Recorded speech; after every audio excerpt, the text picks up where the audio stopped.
This is a continuation from the last video here. So far we've got capital X of S is this.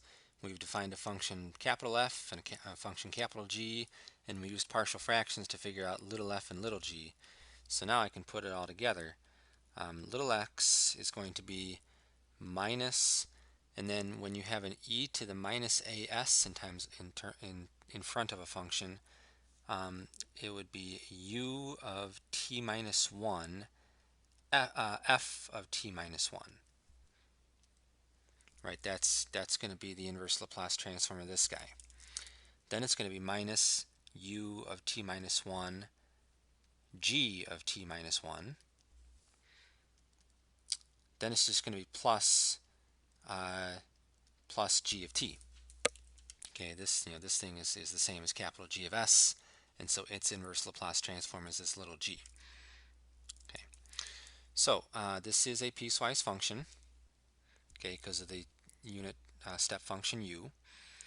So x of t is going to have it's going to have one function. It's going to have one formula if t is less than 1, and it's going to have another formula if t is greater than 1.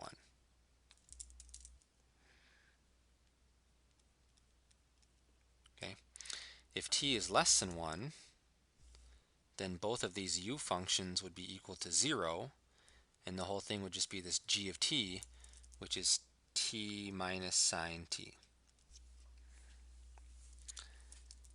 If t is bigger than 1, then both of these u functions would be equal to 1, and so this would be minus f of t minus 1, which would be 1 minus cosine of t minus 1,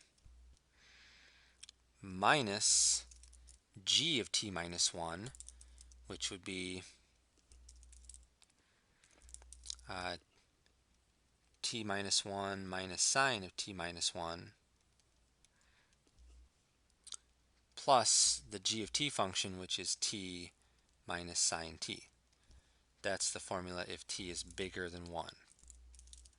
Because if t is bigger than 1, then those u functions are just 1. Okay, and let's see if we can simplify that a little bit. We'd have minus 1 plus cosine of t minus 1 minus t plus 1 plus sine of t minus 1 plus t minus sine t. And sure enough, the t's cancel, the 1's cancel. Okay, so yeah, when it's all simplified down, x of t would be, it's one of two things. It's either t minus sine t, if t is between 0 and 1, and then it would be cosine of t minus 1 plus sine of t minus 1 minus sine t. That's the formula if t is bigger than 1.